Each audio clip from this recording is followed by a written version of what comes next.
Welcome to Questions Just Asked with Chaplain John Ring.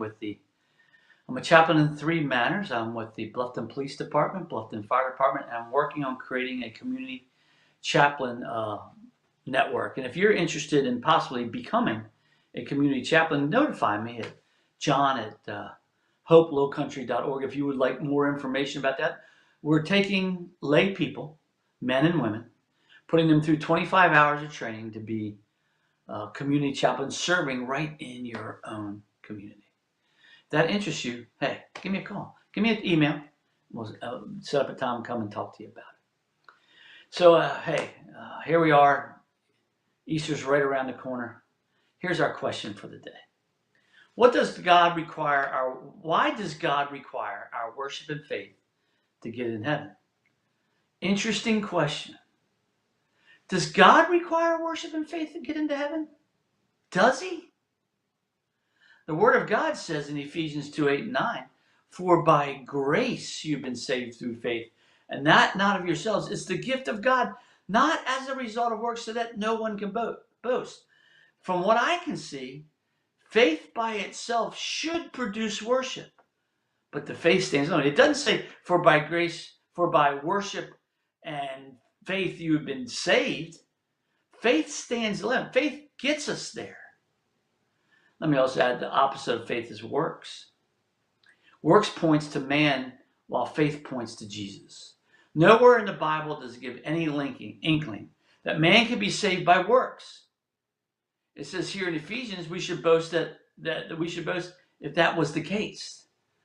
It's purely the grace of God. It's purely the salvation of the grace of God that saves us. And he gives us this faith. It's not about I can manufacture the faith. It's not about I can do good works to get into heaven. I hear people say all the time, "I'm going to do this to make God smile." God's already smiled. You know where God's the Father's smiling? The death, burial, and resurrection of his Son that makes it possible that we can have a relationship with Jesus Christ. And belief comes from the grace that he awakens our soul to this truth of the Scriptures. Let's remember, faith is a heart issue. Works are the same thing. One could have good works but not have a heart set on God. Should God reward that? No. Why we do something is more important than what we do. And where does this faith come from? Romans 10:17 answers it, where we read, "Consequently, faith comes from hearing the message, and the message is heard through the word about Christ." We need to hear the word of God. And that's faith. And the faith is not blind faith. It's you have to answer deep in your heart. Is this redemption story portrayed in the Bible from Genesis to Revelation, focusing on the redemption of Jesus Christ and the grace that he went to the cross and laid his life down and asked us to lay our life down for him and others? Is that of our making? Or is it of the Lord's? And it's of the Lord's making. Salvation is of the Lord. It's by his grace.